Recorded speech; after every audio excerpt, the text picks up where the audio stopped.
Hai semuanya, kembali bersama kakak untuk membahas buku problem solving. Nah, kali ini kakak akan menjelaskan adopting a different point of view atau mengadopsi sudut pandang berbeda.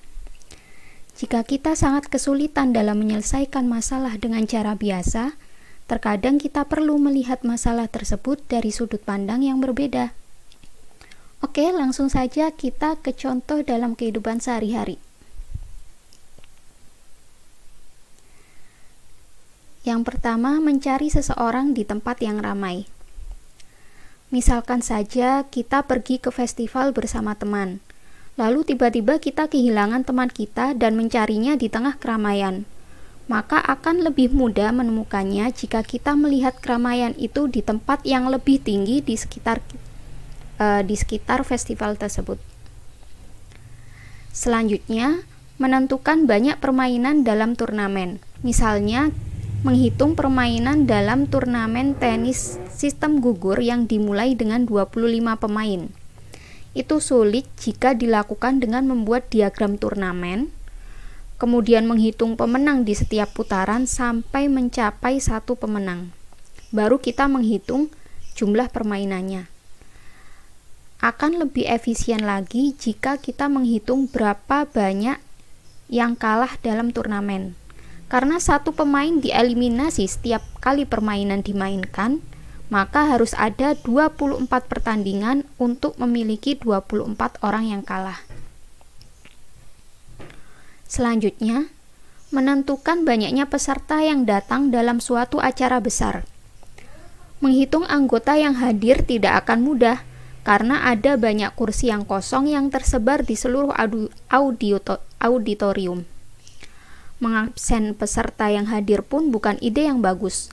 Oleh karena itu, cara yang efisien adalah dengan mengurangi jumlah ketidakhadiran dari total peserta yang diundang. Dan yang terakhir, memenangkan negosiasi. Dalam negosiasi, daripada hanya mempertimbangkan sudut pandang sendiri, penting untuk mempertimbangkan sudut lawan untuk memenangkan negosiasi. Nah, langsung saja kita ke contoh soal.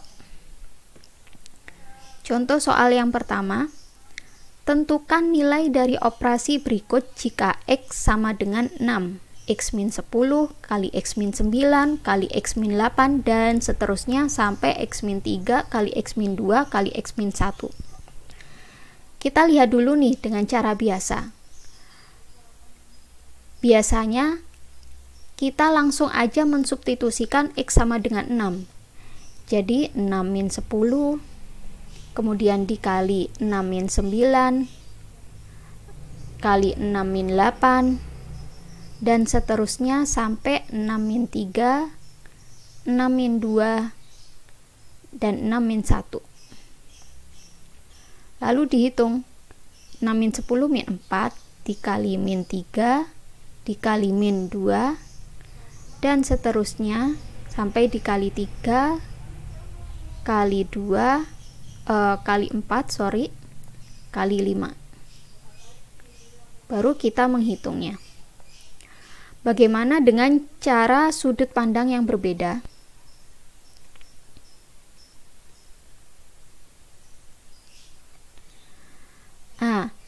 Di sini kan urut ya, min 10, min 9, min 8. Berarti di tengah-tengahnya pasti ada X min 6.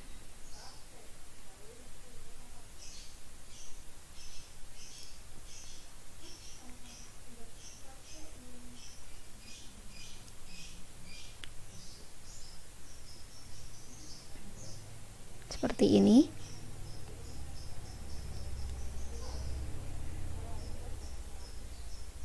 Dan seterusnya kali X min 2, X min 1. Kemudian kita substitusikan.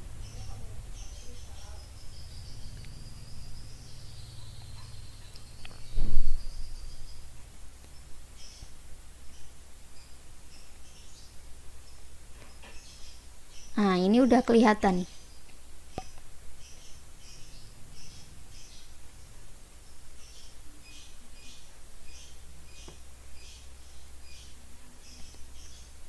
Berarti di sini jadi min 4 kali min 3 kali min 2, dan di sini ada angka 0.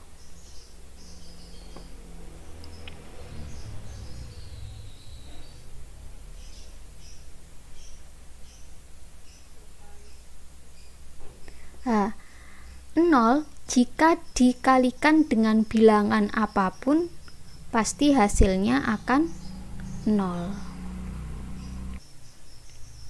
Oke, kita ke nomor yang selanjutnya, yaitu nomor 2. Tentukan luas daerah yang diarsir antara segitiga ABC dan segitiga GHI. Jika sisi-sisi yang bersesuaian dari ketiga segitiga tersebut sejajar dan terpisah satu satuan. Jadi maksudnya di sini ini terpisah satu satuan, ini juga satu satuan. Segitiga DEF terletak di tengah-tengah antara dua segitiga lainnya. Oke, seperti yang dilihat pada gambar ya. Panjang ketiga sisi segitiga DEF adalah 5, 6, dan 7 satuan. Jadi ini 5, 6, dan 7. Nah, yang ditanyakan adalah luas daerah yang diarsir. Berarti yang ada di figura ini ya, antara segitiga GHI dan segitiga ABC. Oke, jika kita lihat sudut pandang yang berbeda, kita akan memotong tiap titik sudutnya. Nah, seperti pada gambar berikut. Nah, seperti ini. Berarti ini akan ada 3 bangun trapesium.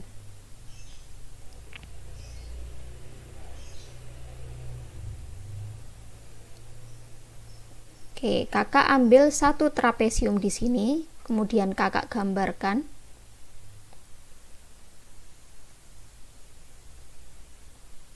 Di sini karena ini terpisah satu satuan ya, otomatis tingginya ini pasti 2. Nah, seperti ini. Ini tingginya. Nah, masih ingat luas trapesium? Yaitu jumlah sisi sejajar kali tinggi bagi 2. Berarti di sini HI ditambah BC per 2 dikali tinggi. Nah, sekarang kita lihat nih, EF ini kan adalah garis tengahnya. Karena di sini kan satu satuan, ini juga satu satuan. Ini satu satuan, ini juga satu satuan. Berarti ada di tengah-tengahnya. Otomatis HI plus BC per 2 ini adalah nilai EF itu sendiri, sehingga bisa kakak tulis luasnya EF kali tinggi. Sama halnya dengan trapesium yang lain. Oke, berarti bisa kakak simpulkan, jadi luas yang diarsir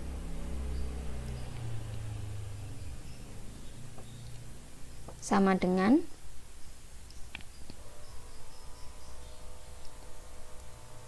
DE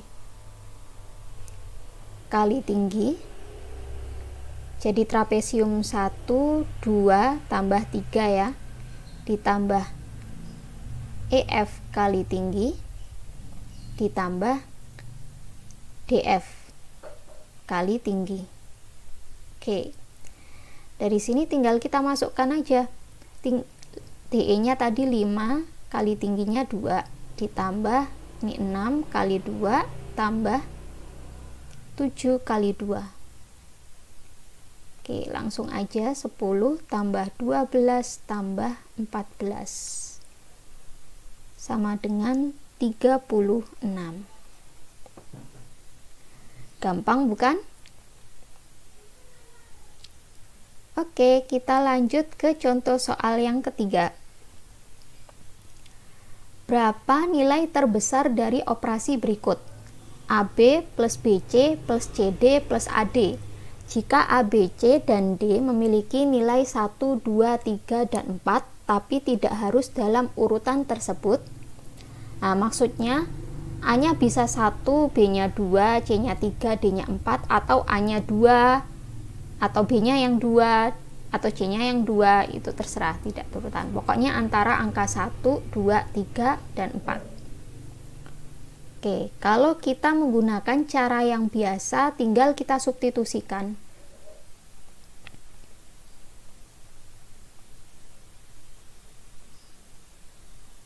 Adik. Nah, misalkan A-nya 1, B-nya 2, C-nya 3, D-nya 4. Berarti 1 kali 2 tambah 2 kali 3 tambah 3 kali 4 tambah 1 kali 4. Ini nanti hasilnya 24. Kemudian kalau kakak balik, misalkan A-nya yang 2, B-nya yang 1, B-nya yang 1, berarti begini ya, 1 kali 3, ini tetap 3 kali 4 ditambah 2 kali 4, ini nanti hasilnya 25, dan seterusnya. Kemudian kita cari mana angka yang paling besar. Oke, kalau kita menggunakan sudut pandang yang berbeda, kakak tulis dulu.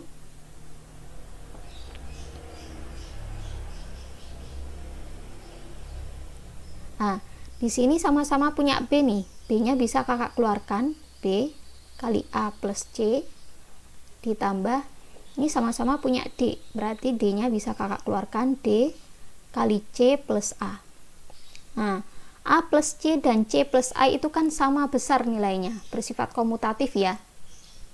Sehingga bisa kakak keluarkan B sama D-nya. Jadi di sini A plus C-nya, A plus C dikali B plus D. Nah, sekarang kita cek dulu nih. Misalkan A-nya angka 1, C-nya 2 misalkan.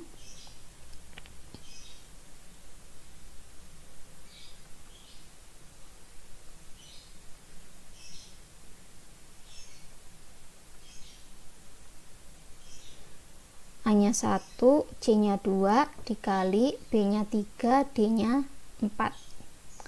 Ini nanti hasilnya 3 kali 7 sama dengan 21. Ini nanti sama halnya dengan misalkan A-nya 2, C-nya 1, terus ini tetap. Kemudian atau ini dibalik juga, B-nya yang 4, D-nya 3. Nah, ini hasilnya sama semua.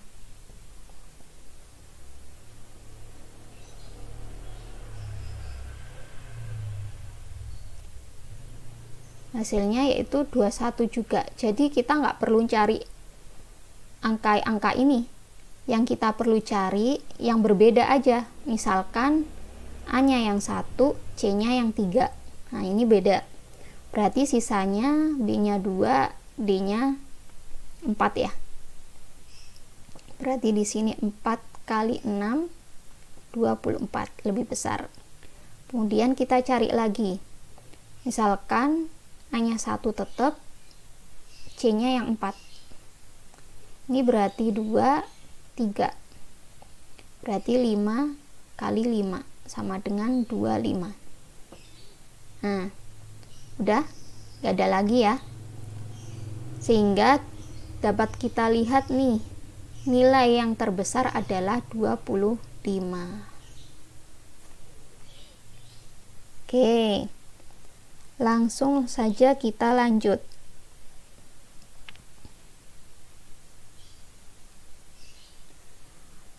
Contoh soal yang keempat, tentukan nilai dari 3,1416 kali 2,7831 dan sekian, seperti ini, dengan pembulatan sampai 2 desimal.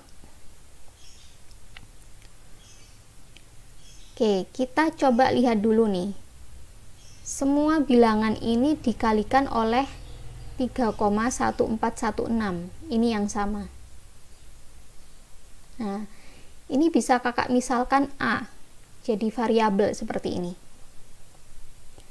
Sehingga bisa kakak tulis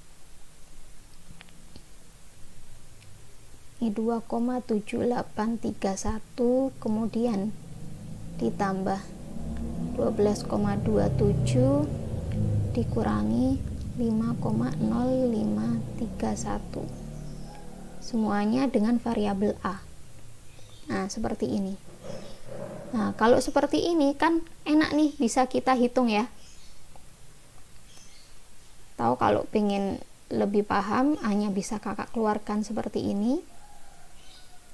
Nah, ini tinggal kita hitung.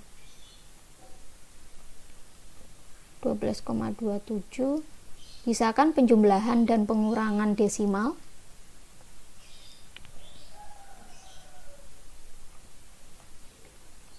Oke, berarti ini 10 dikali A.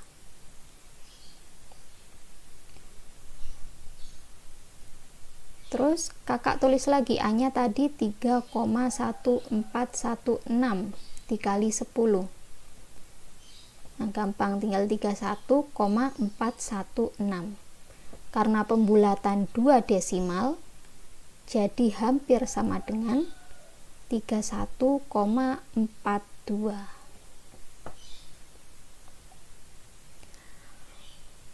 Oke, langsung lanjut ke contoh soal nomor 5. Tentukan perbandingan antara luas segitiga DPQ dan luas persegi ABCD. Oke, jika kita pakai cara biasa, kita misalkan nih tiap sisinya ini 10. Gitu ya, sisi ABCD, AB-nya 10. Berarti perseginya kita hitung luasnya 100 misalkan. Kemudian untuk menghitung luas DPQ, mengurangi luas persegi dengan luas ketiga segitiga ini, yaitu ADP, PBC, dan DCQ. Itu mungkin akan memakan waktu yang banyak. Sekarang coba perhatikan di sini. Kalau ini kakak lipat, kakak tarik garis seperti ini, coba perhatikan. Nah, persegi panjang, misalkan ini O ya, persegi panjang APOD ini berarti setengahnya persegi. Sedangkan segitiga ADP itu kan setengahnya persegi panjang APOD, otomatis segitiga ADP ini seperempatnya persegi. Bisa kakak tulis seperti ini. Luas APD sama dengan seperempat dari luasnya ABCD.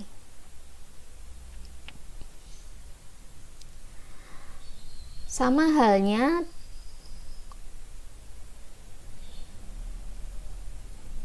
ini segitiga DCQ, kakak tarik garis seperti ini. Ini P sama Q kan ceritanya ada di tengah-tengah, garis tengah-tengah, titik tengah-tengah. P-nya titik tengah antara garis AB, Q-nya antara garis BC.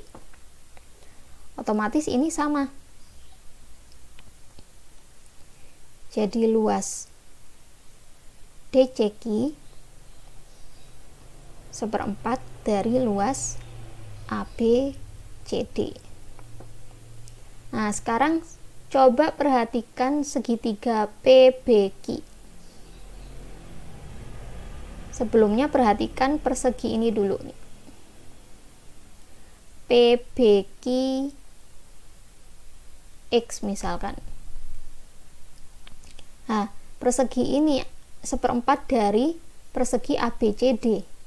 Sedangkan PBQ adalah setengahnya PBQX. Otomatis luas PBQ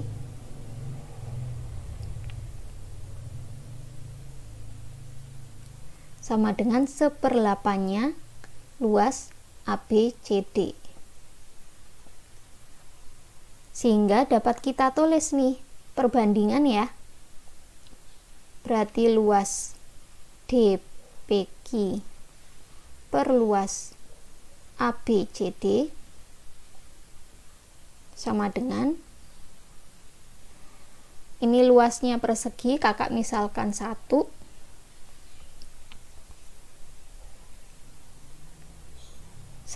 kemudian dikurangi luas APD seperempat dikurangi luas DCQ seperempat dikurangi luas PBQ seperlapan. Ini per 1. Berarti ini jadi 8 kurangi 2, ini kurangi 2 kurangi 1 per 1. Di sini 8 kurangi 2 6 kurangi 2 4 kurangi 1 3, berarti 3 per 8. Nah, gampang ya. Oke, lanjut kita ke contoh soal nomor 6. Tentukan luas daerah yang diarsir berikut jika diketahui sisi persegi ABCD adalah 1 unit. Jadi ini 1 unit ya.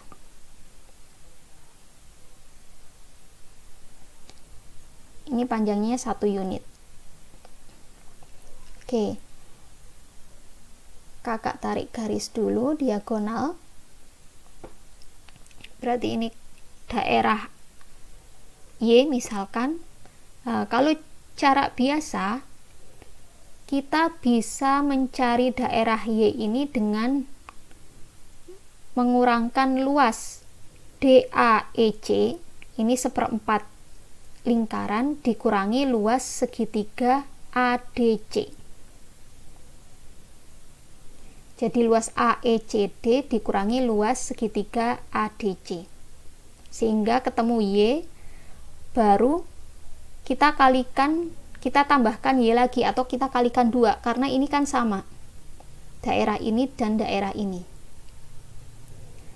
Itu mungkin makan agak lama ya. Coba perhatikan di sini, tiap daerah kakak tulis, misalkan ini X dan ini Z. Kemudian kakak menjumlahkan luas AECD tambah luas ABCF seperempat sama seperempat, jadi setengah lingkaran, dikurangi luas perseginya ABCD.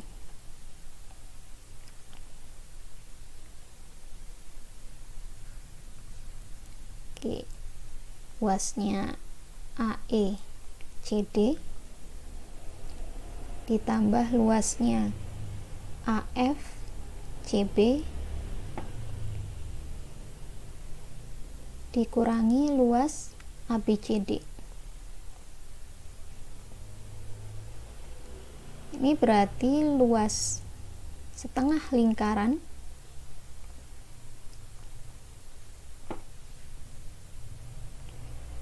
dikurangi luas persegi. Nah, sekarang kakak tulis nih, AECD itu daerah apa saja? AECD berarti X ditambah Y tambah Y, berarti X tambah 2Y ya. Kemudian daerah AFCB berarti ditambah 2Y tambah Z.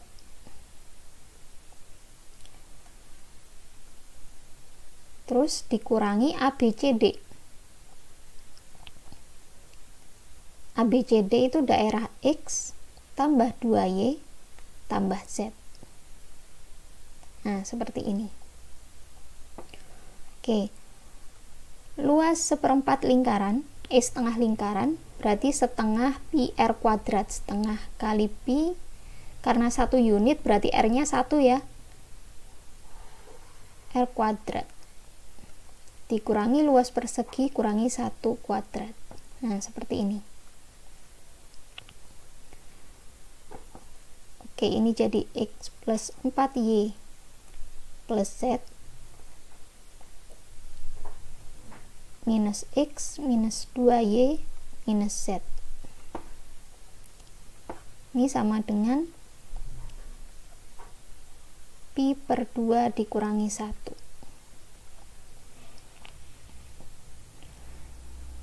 X min X jadi 0, Z min Z jadi 0.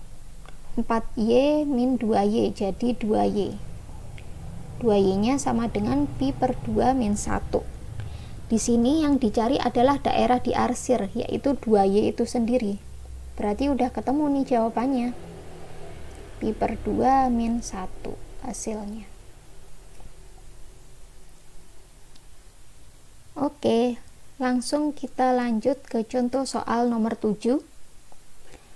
Tentukan selisih antara luas segitiga ABC dan BCD dengan BC-nya 18, seperti pada gambar ini ya, BD-nya 30, dan AD-nya 9.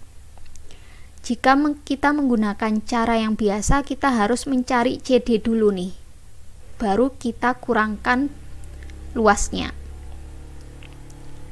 Nah, coba perhatikan di sini, segitiga BCD dengan segitiga ABC memiliki alas yang sama, yaitu 18.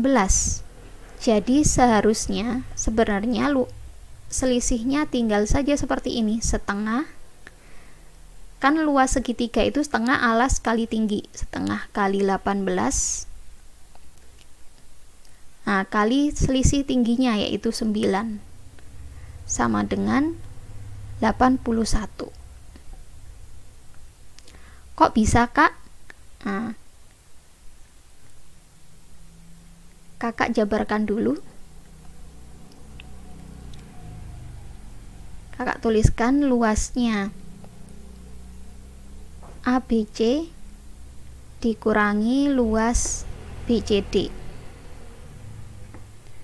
Berarti sama dengan luas ABC ini setengah kali alasnya 18 kali tingginya. Jadi CD-nya nggak usah dicari dulu. Tingginya otomatis 9 tambah CD dikurangi luas BCD setengah kali 18 kali CD. Nah, ini sama-sama punya setengah kali 18 nih. Kakak keluarkan setengah kali 18 dalam kurung 9 plus CD min CD. Otomatis setengah kali 18 kali 9. Sama seperti ini.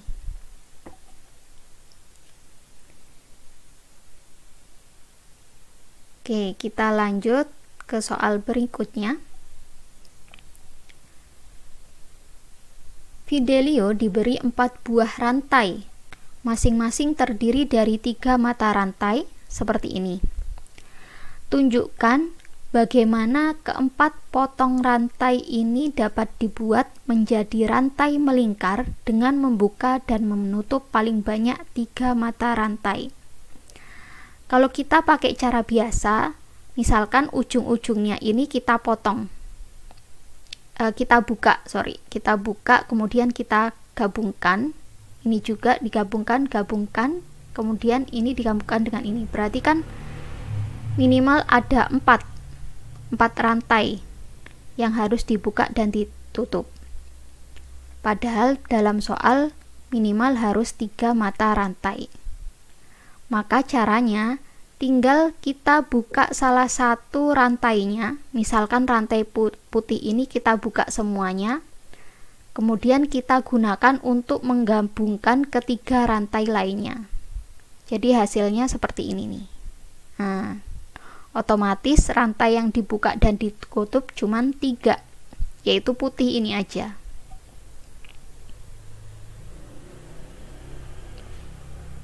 Oke, lanjut ke soal berikutnya. Contoh nomor 9. Pada gambar diketahui bahwa garis AB dan CD diameter yang saling tegak lurus. AB sama CD ini diameternya lingkaran dan saling tegak lurus. Garis EF dan EG juga saling tegak lurus. EF dan EG. Otomatis sudut E ini adalah sudut siku-siku ya. Jika diameter AB 16, tentukan panjang garis FG. Kita bisa pakai cara memperpanjang garis FE dan garis EG. Seperti ini. Nah, misalkan ini X, ini Y. Berarti ada dua segitiga yang kongruen. Sehingga kita bisa cari panjang garis FG dengan melakukan perbandingan. Tapi ada pakai cara lain nih. Coba perhatikan di sini. Kakak tarik garis titik O ke titik E. Nah, berarti OE dan FG ini merupakan diagonal persegi panjang FOGE. Masih ingat, dua diagonal persegi panjang itu sama besar, otomatis FG ini sama dengan OG panjangnya. Sekarang kita lihat, OE ini merupakan jari-jari dari lingkaran, otomatis FG sama dengan jari-jari lingkaran, yaitu setengahnya diameter. Setengah kali 16 sama dengan 8.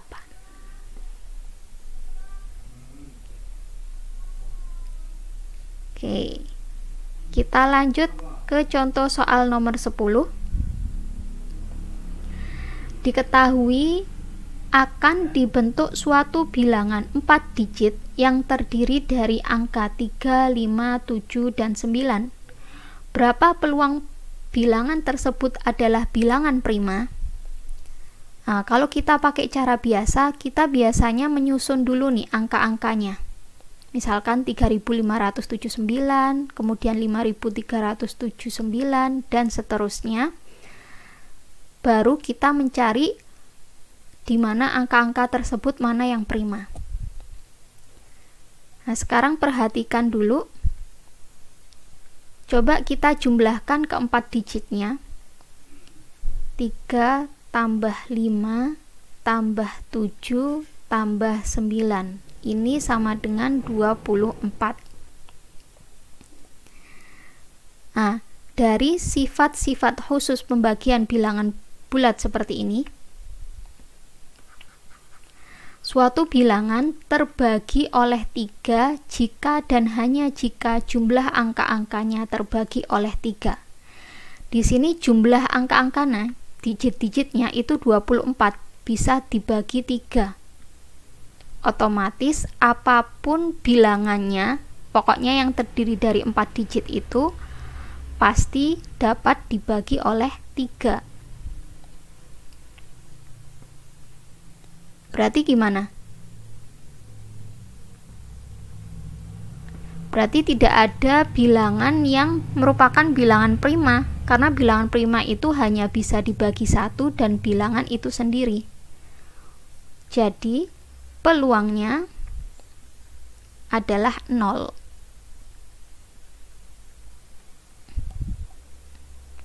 Gampang kan? Lanjut. Contoh soal nomor 11. Sebuah kotak persegi panjang memiliki permukaan yang berukuran 165, 176, dan 540 inci kuadrat. Berapa volume tersebut? Jadi ini tiap besar luas permukaannya ya, dengan panjang, lebar, tinggi ABC. Di sini balok. Otomatis kakak tuliskan dulu. Misalkan tiap luas persegi panjang ini kan permukaannya persegi panjang semua, yaitu panjang kali lebar. Yang panjang lebarnya A dan B berarti A kali B sama dengan 165. Kemudian yang panjang lebarnya AC, A dan C berarti A kali C sama dengan 176. Kemudian B kali C sama dengan 540. Biasanya kita langsung pakai substitusi. Tapi kita lihat dulu nih, pakai sudut pandang yang berbeda. Coba semuanya kita kalikan di sini. Berarti ini 165 kali 176 kali 540. Berarti di sini A kuadrat dikali B kuadrat dikali C kuadrat. Ini bisa kakak tulis A kali B kali C kuadrat sama dengan 165 kali 176 kali 540.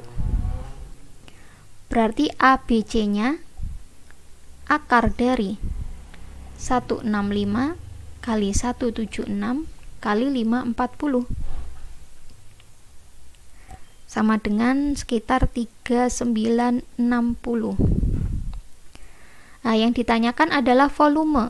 Volume panjang kali lebar kali tinggi, A kali B kali C. Berarti udah ini jawabannya. Jadi volumenya 3960 inci kubik.